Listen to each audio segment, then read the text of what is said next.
Hello, my loves. Welcome into this Taurus new moon reading. This reading is for you if you have a Scorpio rising and or if 28 degrees, 26 minutes of Taurus shows up in your 7th house. Welcome in. If you have not already watched the introduction to this reading and you want to learn more about what it is that we're doing here, please know you can visit that reading in the description and it's popping up on YouTube. The 7th house is the area of our lives that deals with one-on-one relationships. So this is where this new moon, this new beginning, this new energy in Taurus is highlighting for you. This is where in your life you're going to be experiencing a new beginning, a new shift, a new change. And this is where we're going to be focusing our reading on.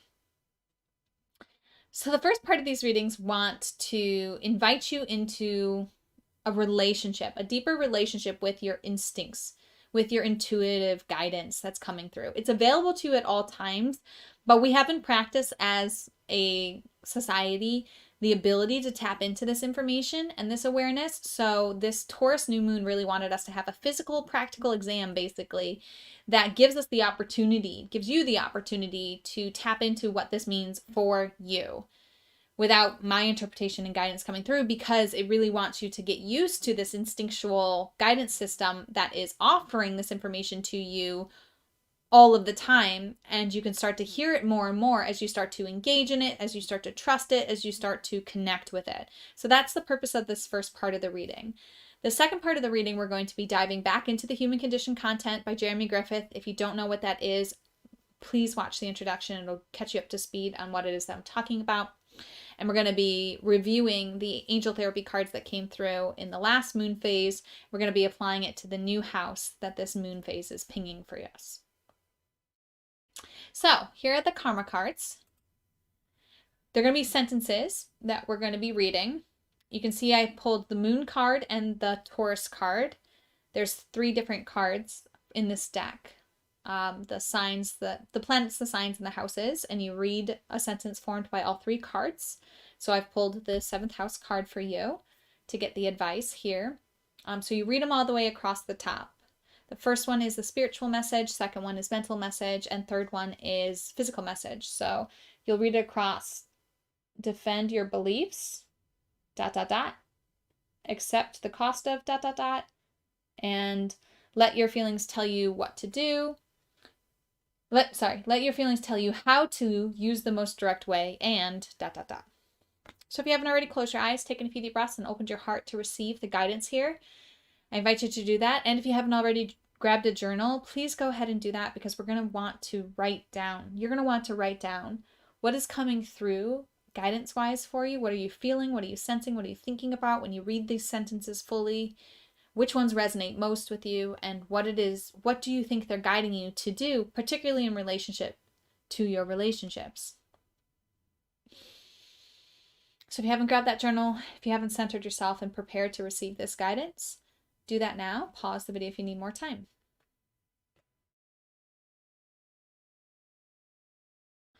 Your spiritual message is defend your beliefs diplomatically. Pause, write down what resonates. Come back when you're ready. The mental message is accept the costs of relationships. Pause, journal. And the last message is let your feelings tell you how to use the most direct way and get a fair deal. Again, pause to journal your messages. Your guidance, what does this mean for you? What does this mean in your life? What is this guiding you to do this lunar phase? Okay, and then come back to me when you're ready.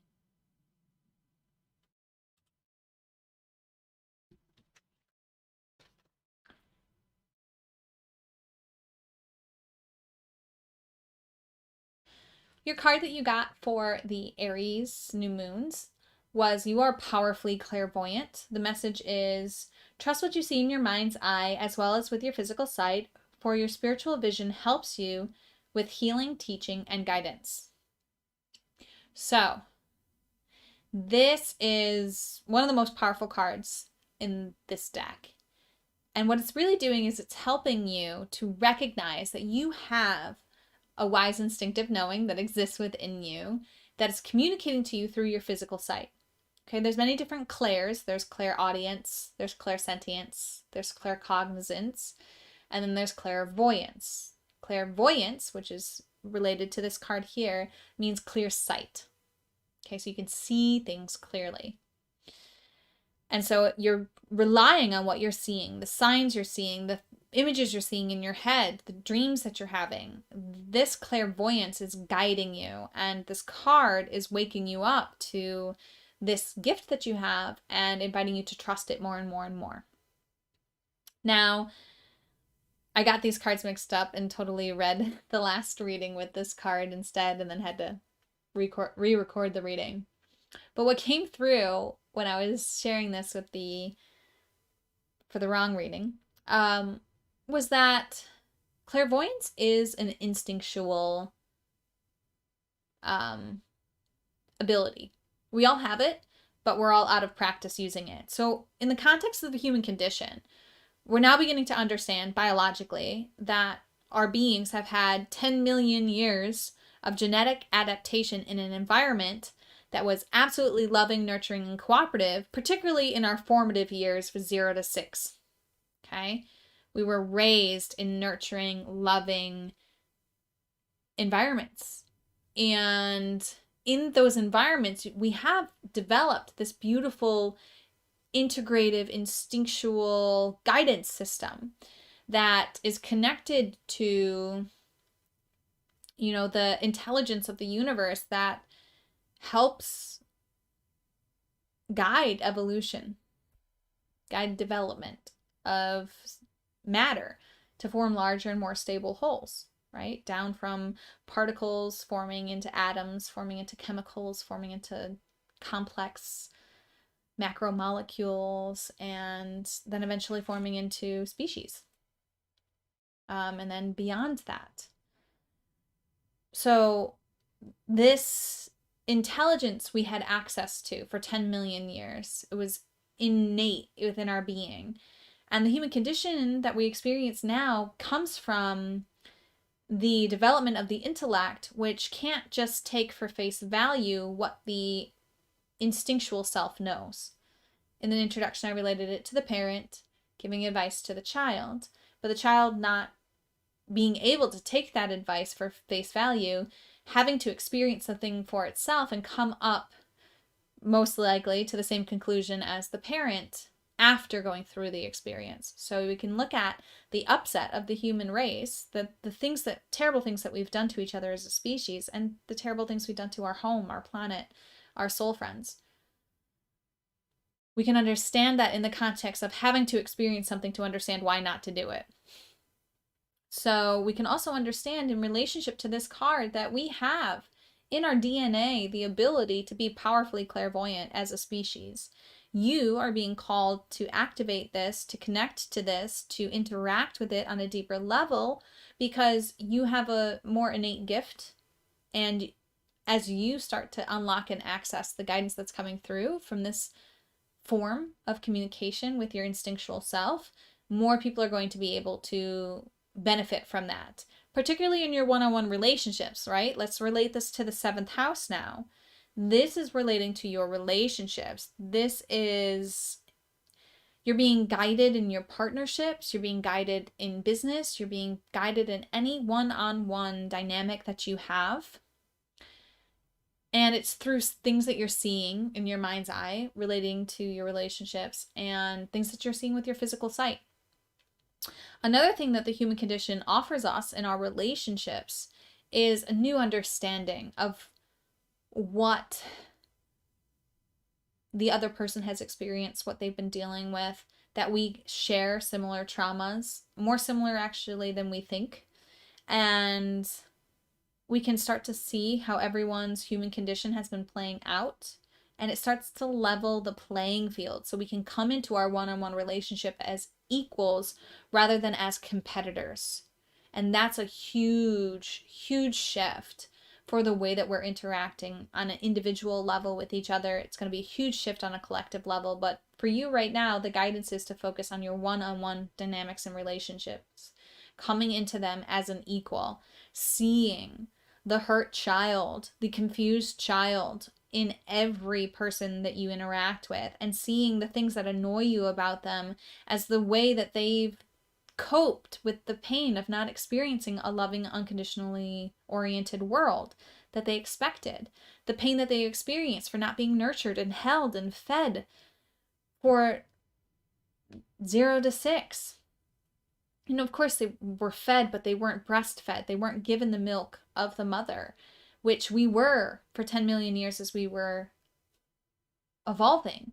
And so we're used to that. We expect that. And when we don't get it, we feel like there's maybe something wrong with us. We start to create a story. When we don't know, we create a story. And the intellect's been creating stories because it hasn't known. Now we finally know why altruism, compassion, unconditional love is so very important. And now we're growing up as a species. You're coming into your intuitive gifts, your gifts of clairvoyance, and you're coming into a compassionate place of understanding that other people have been dealing with this as well. And everyone deals with it and copes with it in different ways. And bringing that understanding into your one-on-one dynamics and helping to see others as individuals, equal individuals to you, is going to help your one-on-one relationships thrive.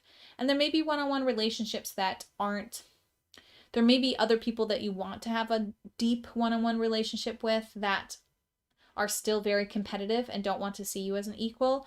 And maybe you need to be guided out of those situations. And that's why you need to trust your mind's eye as well.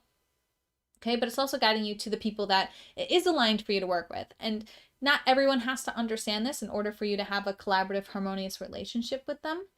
But certainly we want to be mindful that there are still humans acting from competition and lack and anger and upset, and relating with them in intimate ways, in one-on-one dynamics, can be harmful to ourselves and to them ultimately, because that's not truly what their soul wants, right?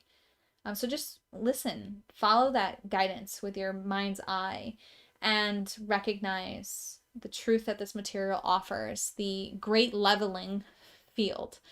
This like levels the playing field for everybody. And from a place of equality, we can have the strongest, most beautiful one-on-one relationships that we've ever experienced. This is what is offered to us with this information and this content, and this is how I'm interpreting this card in the 7th house for you, my beautiful Scorpio risings. Let me know if you have questions. Let me know how this resonates. And as always, namaste. The universal light within me salutes and honors the universal light within you. Namaste.